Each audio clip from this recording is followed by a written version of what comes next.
Well, this is sixth lecture on mechanics of metal forming. As recall last lecture where the stress strain curve was explained, how it is drawn and all that. This lecture will we would be able to deliver some of the work. How would you uh, mm, calculate some of the problems based on the stress strain curve? Then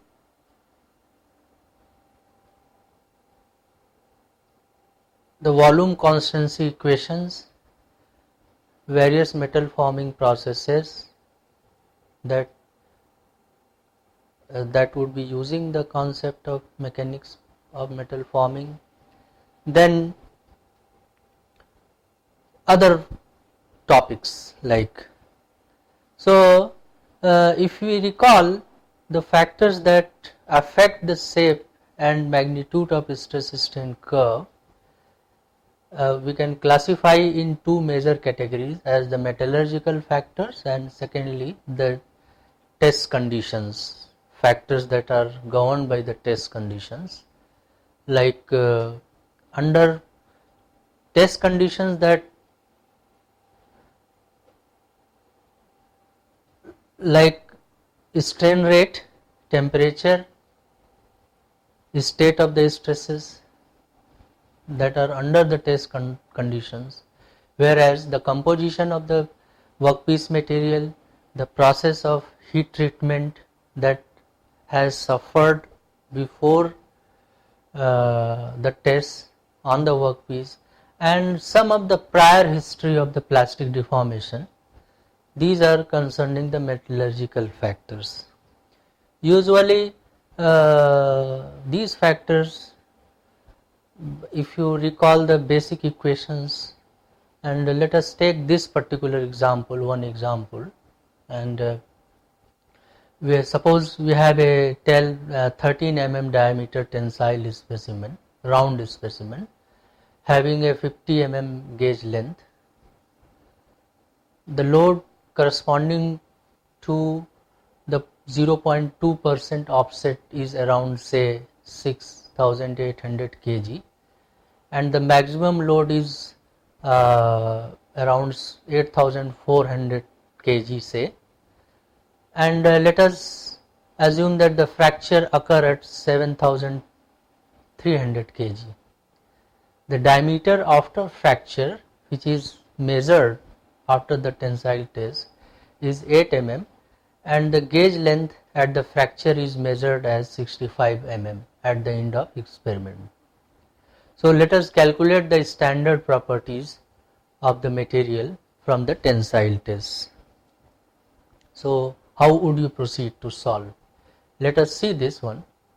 So based on this available data, if you recall, this is the specimen. If we recall it, this is the specimen.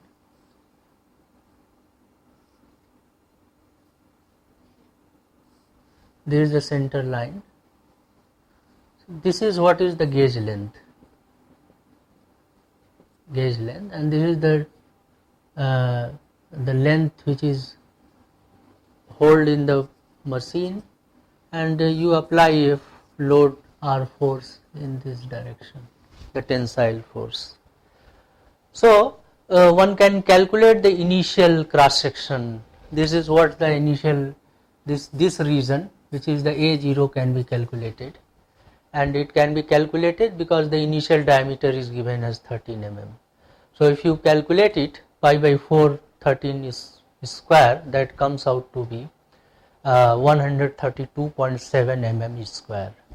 Similarly, because it is also given at the fracture when the diameter reduces to, so when it fractures here, this diameter, necking diameter, it reduces to, say, at the fracture one can have like this, So this is what the diameter it becomes, and then it leads to fracture here. So if this is calculated as the final cross sectional area, which is diameter is given 8, that comes out to be around 50.3 mm cube, and you can find out the engineering strain corresponding to this one, because the length is also given from 65 mm to, so 65 minus 50 divided by 50, that is around 30%, and similarly the reduction you can calculate it A0 minus AF divided by A0, that is 62%. You can find out the ultimate tensile strength, like the average load divided by the fracture area, that comes out to be 620, you can calculate it, megapascal. Similarly, you can also find out the final load by, that is the final load divided by the initial area, that comes out to be 509.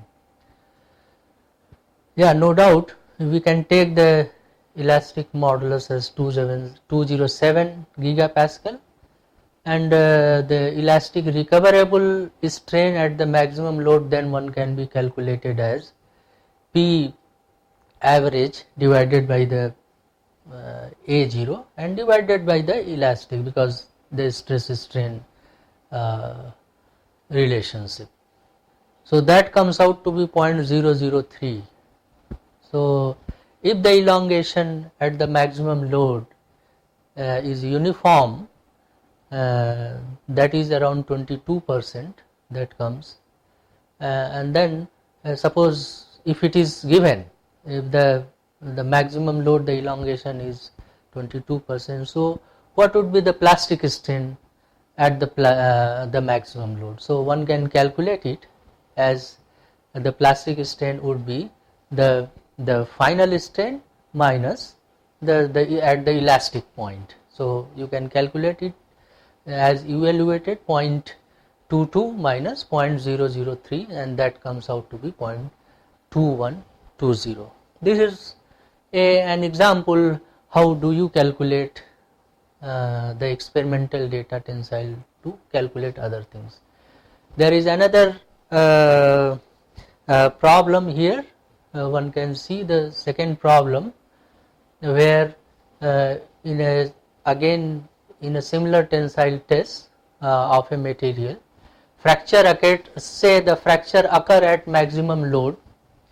The condition at the fracture, say it is found as the final area as 100 mm square, and the length, the final length, once it is joined, the fractured piece is joined, it is found to be 60 mm. The initial values, say of the workpiece, this tensile workpiece, suppose it is 150 mm square, the cross sectional area, and the initial length, suppose it is 40 mm. So in that case, let us determine the true strain to the fracture, assuming that the change in both length and area occur at the necking point. So how should we proceed? Let us see here. See, we can find out the strain at the maximum load. Both area and gauge length can then be used for the strain calculation. So one can calculate it. So if we take the lengthwise, so this strain, the final strain comes out to be 0.405, and if you do it at the area wise, it comes out to be 0.405.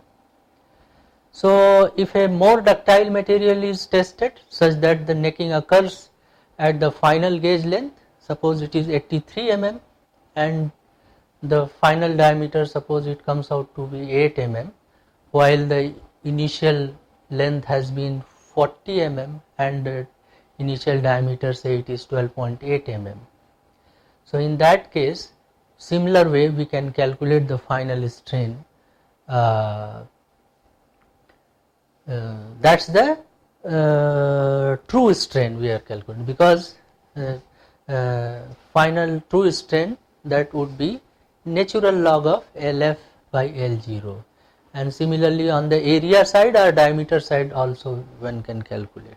So this what gives these two example again, that these things can be calculated, and it gives a guide for the metal forming processes to decide. Let us see that as in the last lecture we explained the different types of materials. Once again let us see here that in various literatures from different sources we have seen that there are around 7 different types of material that exists. So if you look at this slide, the A, which is a rigid material, perfectly rigid material. So you can see there is even at a zero strain the stress is very high, and it is almost infinite, or at zero strain you require very high stress to fracture it. Second one is a perfectly linear elastic material, where you have linear up to elastic point only, but it is perfectly linear elastic. On the other hand, the C is your rigid perfectly plastic material. The D, whereas, is the rigid with strain hardening effect, whereas the E curve shows the elastic perfectly plastic, because there is a elastic part as well as plastic part. F, it shows the elastoplastic with strain hardening. One can see the elastic part and then the plastic part, and there is a strain hardening. The last one, which is very popular, not for metal forming but viscoelastic material. Basically it is very popular to model using this material under hot condition. So these we come across this kind of material, and corresponding there are some of the popular empirical equations to capture stress. So the first one, which is very popular, which is the Ledwick equation, which is the this comes out to be in this form, where you have a curve like initially this one, and it goes like here. So this is what is the sigma 0, and this portion gives your and this sigma 0 is without strain hardening, the stress which is there without strain hardening, and then H and strain raised to the power n, which is the material, this portion. So this is another one. And the second one, which is a continuous curve approximation by two straight lines. So this is also the summation where the difference of the strain with initial strain, where capital B is the tangent modulus. One can last time I explained one, you can also find out the tangent modulus curve using the stress strain curve. So the yield strain is other part, sigma is rho, sigma is your yield strain part. Third one is the popular one, is your power law, which is very popular. If you this is what the popular, if I extend it up to here, and so this becomes your pop. This one can sorry, this starts from here, this starts from 0. So this is what your stress is equal to K, this particular power law.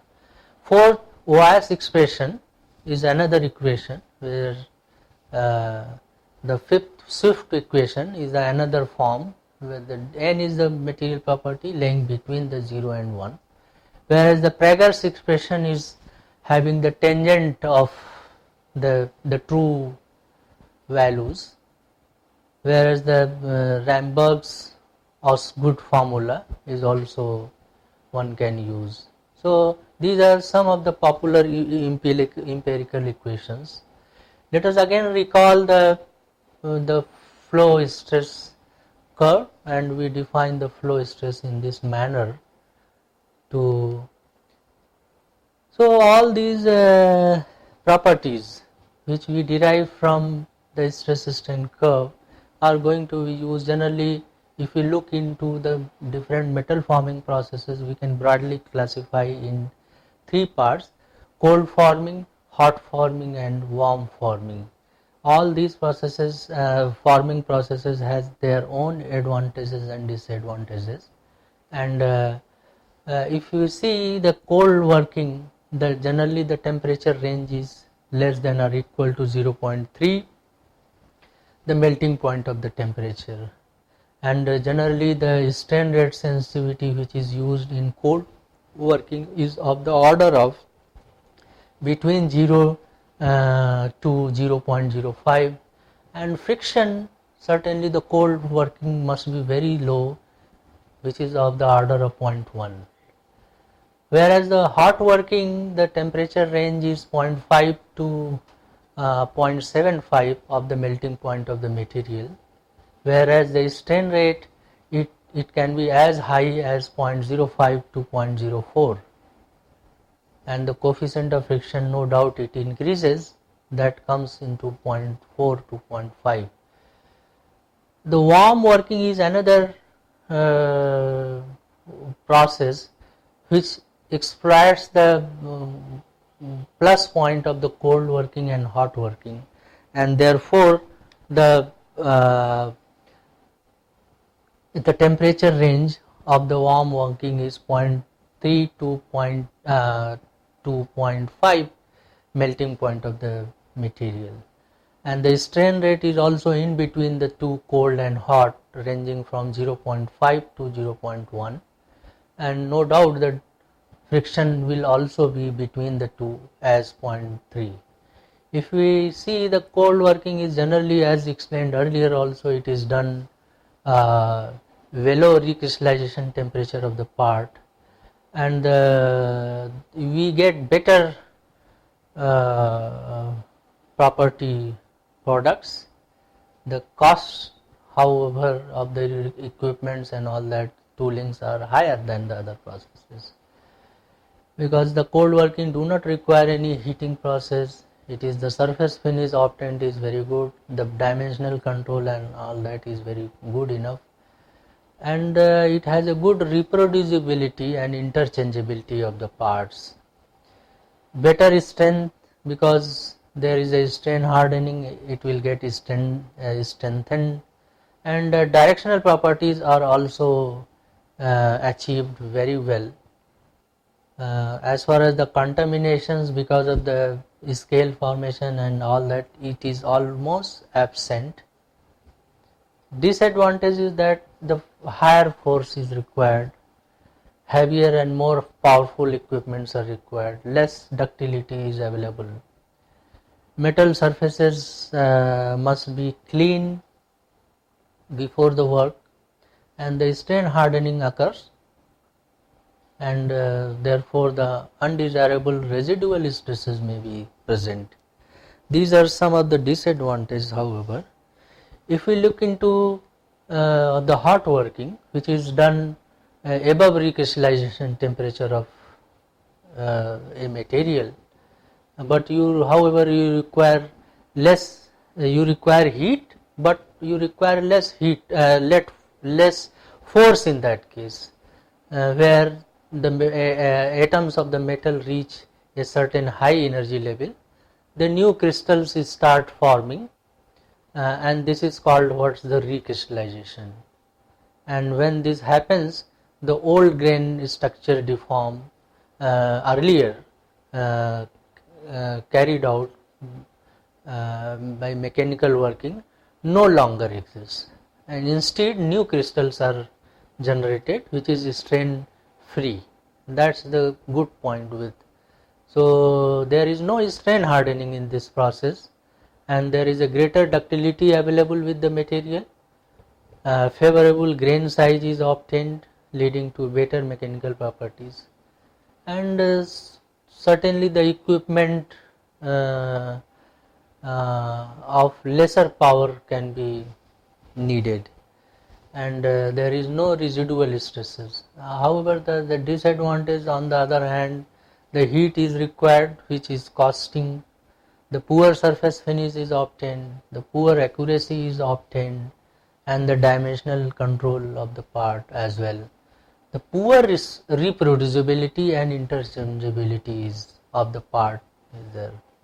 The labor costs, labor associated, because working with an environment which is very hot, and lower life of the tooling and equipments are also some of the disadvantages.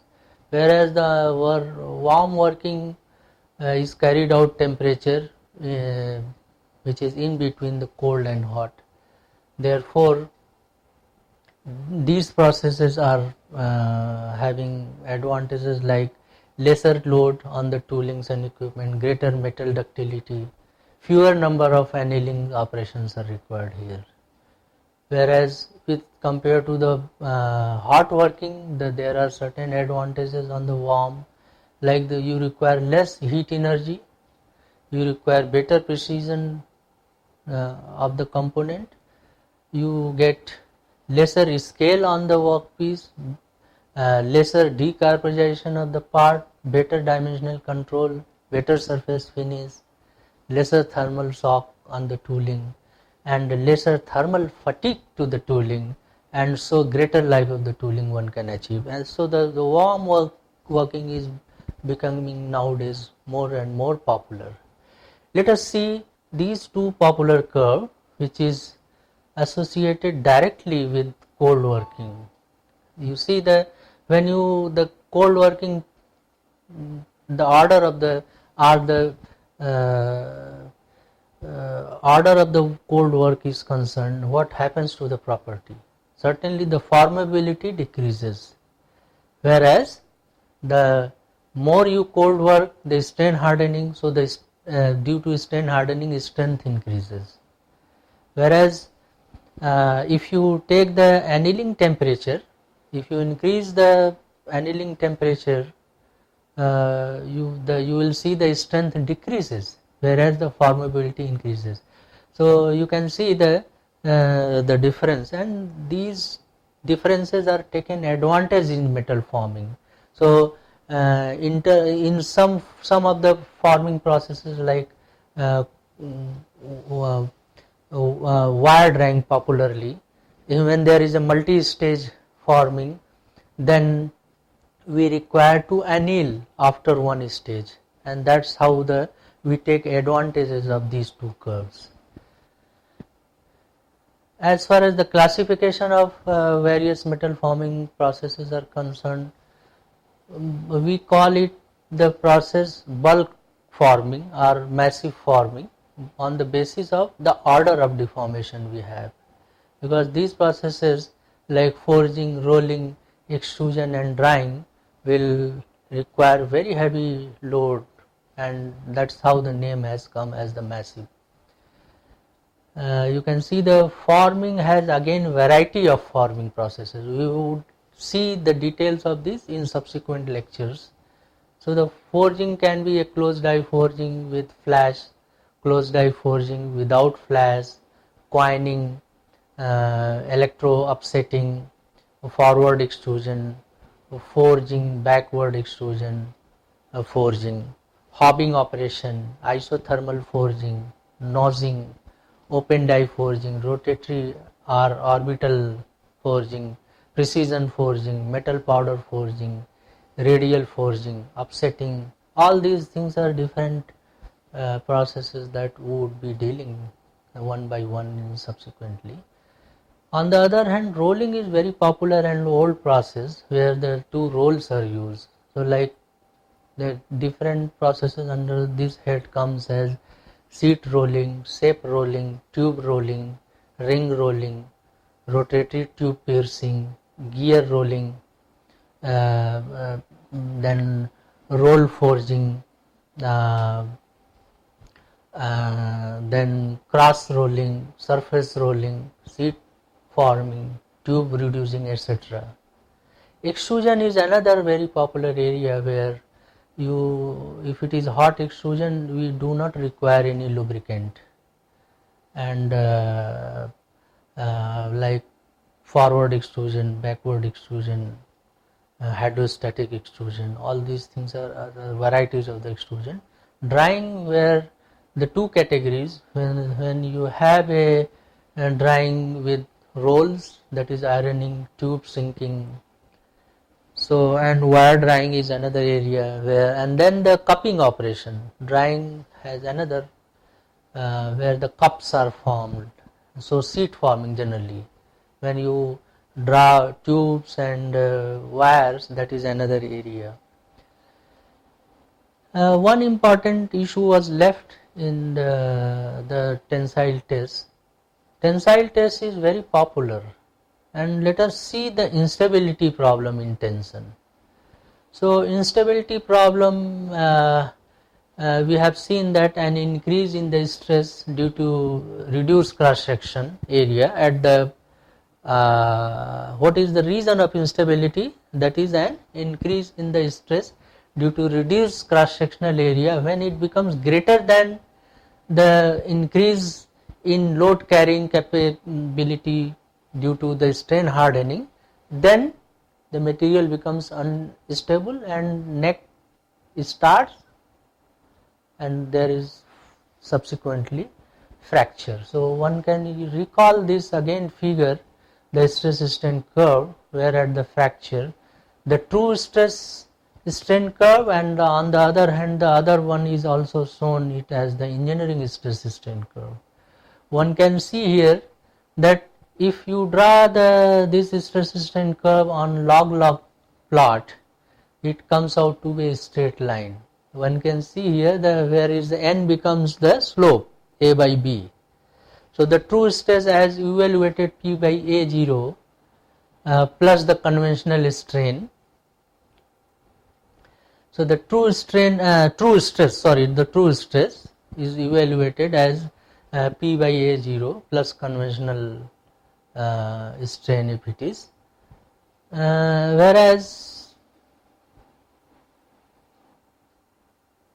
the true strain can be calculated as the natural log of the 1 plus engineering strain, and it can also be calculated. This equation is well known to us, and one can also define the true uniform strain, that is U, at maximum load as natural log of 1 plus engineering uniform strain, and the flow curve for the ductile material, which uniform plastic deformation, it has also already been seen the K strain to the power n, and then one can find out the log of these two from the log this log plot on, and one can find out this popular equation where the d sigma by d strain becomes n multiplied by sigma divided by strain. This popular equation is important, and this gives rise to a phenomenon which is called as instability, so which leads to localized deformation, and if you look into this curve, because generally it happens at the fracture point where the necking starts, where the delta change at that point when the necking has been there, that at the maximum fracture point the load, there is no change in, that means dP is 0. So P, if you take the true stress and multiplied by area, so you can calculate the dP as sigma dA plus d sigma A, which is 0 at the maximum load. So by volume constancy equation, the volume remains constant during the process. So dL by L you can calculate it, and therefore this can be just substituted, and one can find out the minus dA by A as d sigma by sigma. That is at the point of tensile instability. It is shown in the graphically here. You can see this. If you extend the at the point P back, and it on the other side, on the negative side of the strain, it comes out the offset as 1. And if the engineering strain is used, so one can find out this popular equation, d sigma by d strain, which can be again simplified and manipulated to get it is equal to that value, which is equal to sigma at that point. So one can, when the necking, so there is a necking criteria. So what is the necking criteria? That equation number 3 gives the necking criteria as d sigma by d rho, and is equal to sigma by 1 plus E. That's called as the necking criteria. And let us see this curve, which is called as the considers curve, and one can construct the considers curve for determining the point of maximum load. So what happens at the maximum load point C? If you take the tangent, it will cut at point A, and from 0 point, if that becomes 1, because the on the strain part, so 1 plus, and wherever it cuts to the stress point, that will give you your the strength, the ultimate strength. That's the what's that. And then by substituting in the necking criteria earlier, simple relationship for necking true uniform strain can be found out, which is equal to N.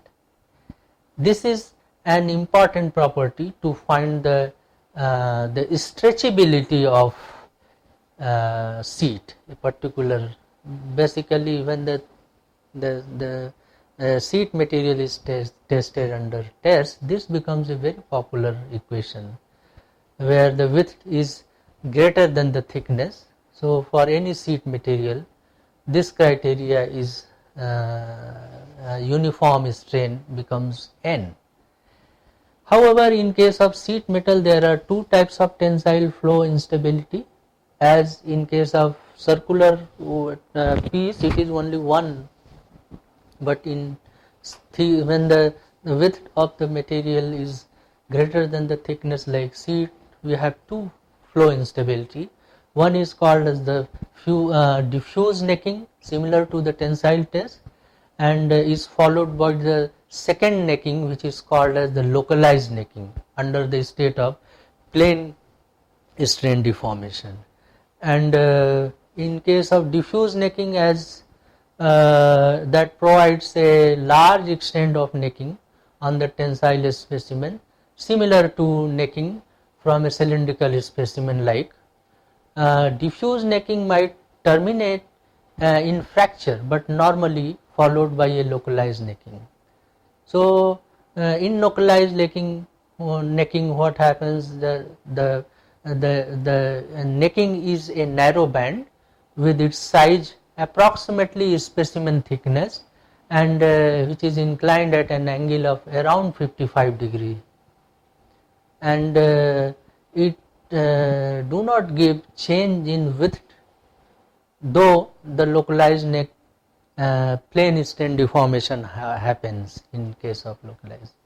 So under this necking, as if you look at this figure here, this figure, under this necking, the decrease in specimen area with increase in strain because of the softening is restricted to the thickness direction only, that is dA becomes your width multiplied by the change in thickness dt, where W is your constant length of the localized neck, and T is the thickness of the neck, one can see here. So one can see the upper one is the localized one, and this is the diffuse neck. If you manipulate at this point, one can find out that these equations will result into minus sigma dt by d strain, and let the direction of the axial strain be 1 and 2, like you are using the seat, then the volume constancy will result into d sigma 2 is equal to d sigma 3, and that would be d sigma 2 by 2, and third strain would be dt by t. So substituting this in the above equation, the increase in load carrying ability due to the strain hardening, one can calculate it, which is dp1, that is for the direction 1, and corresponding is strain increment divided by A, that comes out to be sigma by 2. And then one can again see it here that using these equations, and if you substitute further, we find out again the instability form, which is sigma by 2. And for the power law curve, if you use the power law curve, it comes out to be is equal to 2n.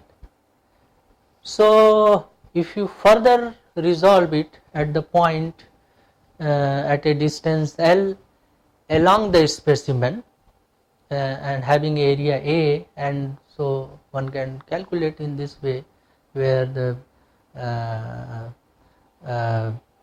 when your stress is function of strain and strain rate, in that case one can calculate the dp by dl, that is the on the curve, which is to be 0 if you take a length here. So one can manipulate this one in this form, two differential form addition and this one.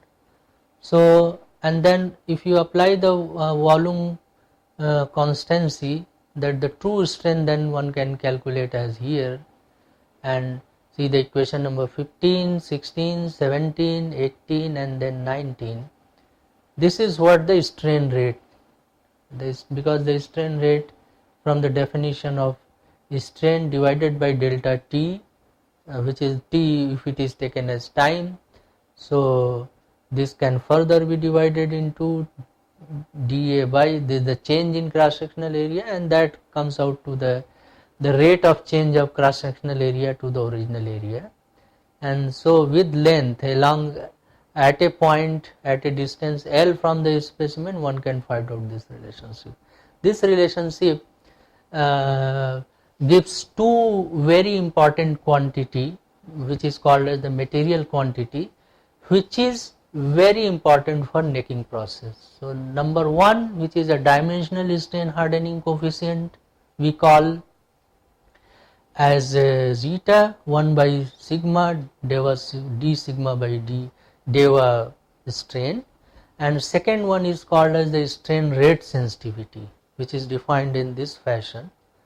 This strain rate sensitivity, which is it's a very popular form including strain rate, stress, and if we plug these two equations in the earlier equation number 15, the value of m and v, these equation if you plug into, and if you further find it out in this fashion, therefore one can find out this popular equation, which is m plus zeta minus 1 by m. This is what the rate of change of area with length at the necking point, that the deformation becomes very unstable when the smallest cross sectional area of the work shrinks faster than the rest, and therefore dA prime by dA is greater than 0. So the deformation will be uniform and stable so long as this dA prime by dA is less than 0, since A prime by A, this is negative in tension, and for stable deformation therefore it should be greater than or equal to 0. That is dA prime by dA, it should be greater than equal to 0. That gives m plus v plus 1 to 0, and that gives as your zeta plus m, it's not V, it's a zeta plus m is greater than or equal to 1. This above equation shows both strain and strain hardening and strain rate into picture. So hardening contributes to suppressing the onset of necking at the room temperature. When m is 0, the instability criteria reduces to zeta, which is equal to or greater than 0, or in the other form 1 by sigma d sigma by d strain, which is greater than equal to, which gives the familiar necking criteria as this one, which was shown earlier. So this equation is a very familiar necking criteria, d sigma by d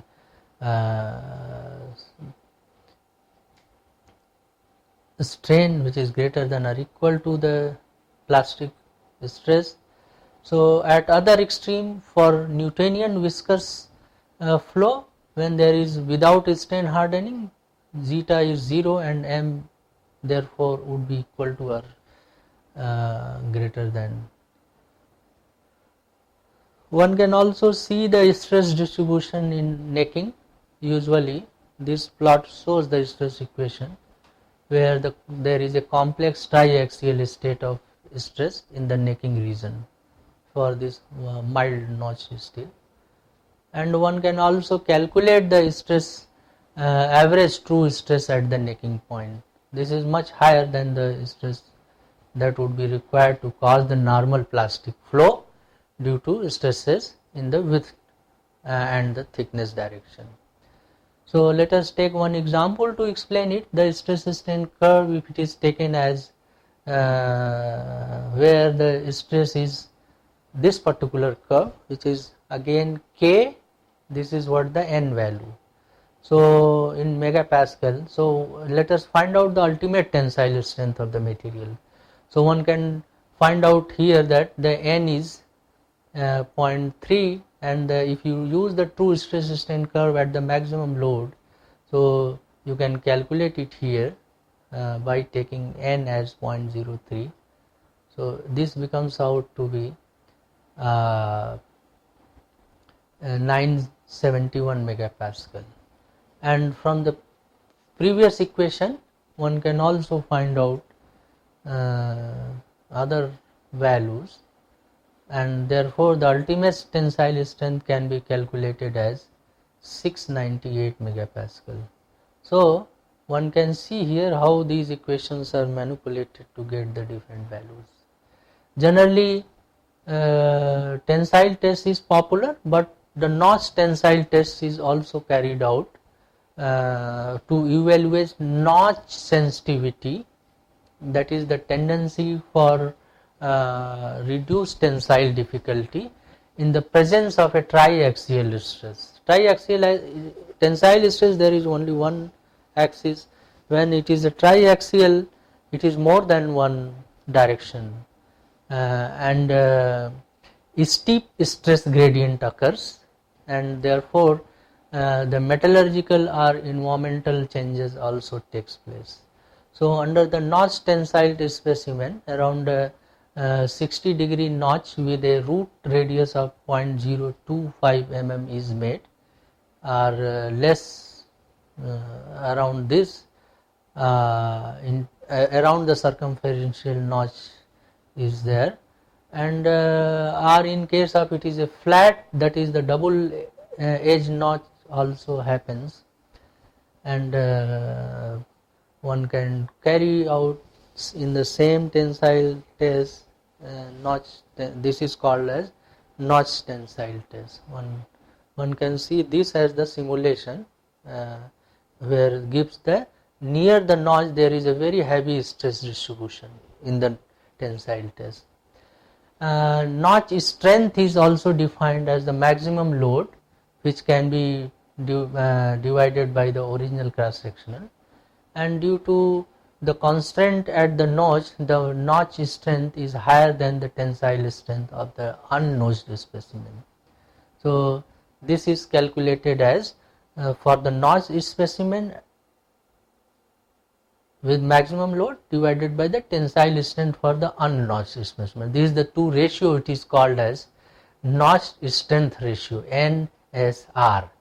If the NSR is less than 1, the metal is notched brittle.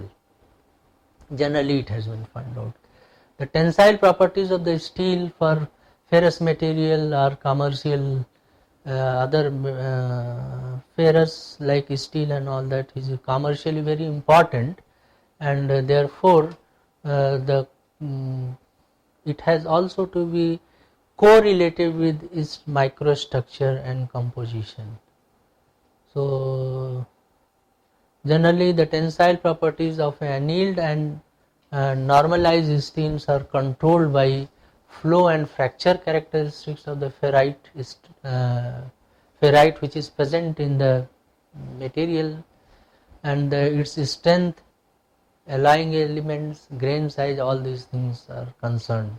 The amount of ferrite, how much it is, the shape of the ferrite and the distribution, and the amount of the cementite and carbon content is also important as far as the properties of steels are concerned. This plot shows the properties of a steel with different microstructure.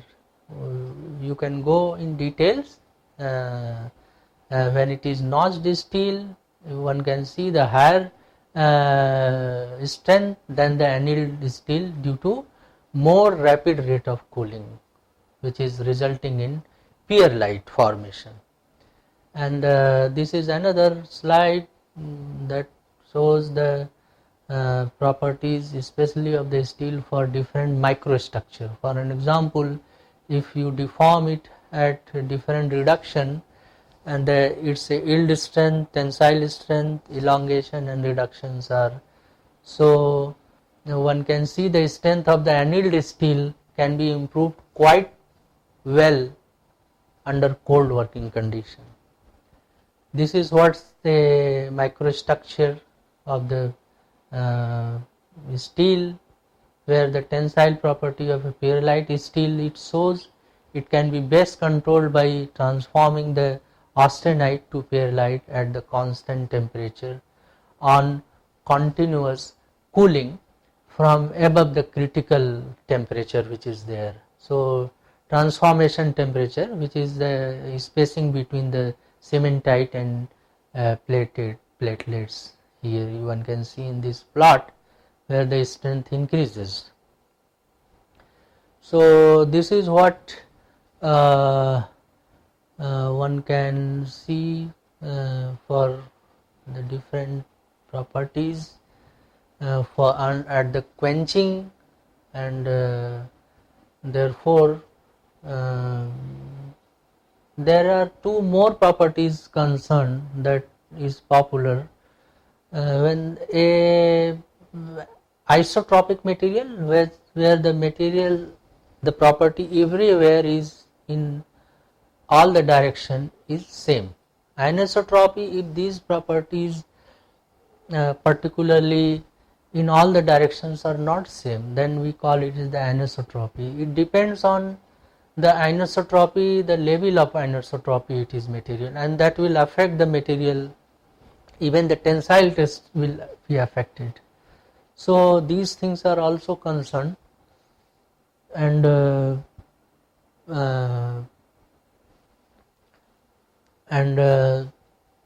rest of the workability and all those things we would be looking into next time, and or let us see what is workability as explained earlier also in the very first lecture. So what is workability? That it refers to, in a very crude manner, it's a relative ease with which a metal can be shaped through plastic deformation. Generally it is used in the place of formability also, workability or formability, which refers to the shaping of the sheet metal part. However, the workability is usually used for shaping of material by such bulk deformation processes like forging, extrusion and rolling and all that. So it's a characterization of mechanical behavior of material by tensile test and then measuring the two different types of mechanical properties, particularly the strength property and ductility property. Similarly, the evaluation of workability involves both measurement of the resistance to deformation, that is the strength, and determination of the extent of possible plastic deformation before fracture, that is the that's the ductility. Therefore, a complete description of the workability of a material is specified by its flow stress depending on the processing variables such as strain rate, preheat temperature and the die temperature, etc. That you would be looking into in the second part of the course, which is technology of metal forming. But please note that all these processes are to be carried out before failure, and that's how failure behavior and the metallurgical transformation that characterizes the particular alloy system is also important with respect to the workability. Workability depends on local condition, as I told, the stress, strain and strain rate as well as temperature, and therefore one for the different alloy, usually a metallurgist sees that what is the workability, and therefore the different effect of strain rate, temperature separately as well as all together combining, it is observed how the material is going to behave before fracture, before failure. So that is and test to carry out, which is very similar to tensile test under different these conditions, stress, strain, temperature, we call it as the workability test. So these workability tests are very popular among metallurgists. So I thank you all for your patience, and I will again ask you to judge your learning through this e-content course and evaluate yourself to understand based on the objective question which is given. So one can take an answer and let us see the understanding. Please do not forget once again to give your feedback, and thank you very much.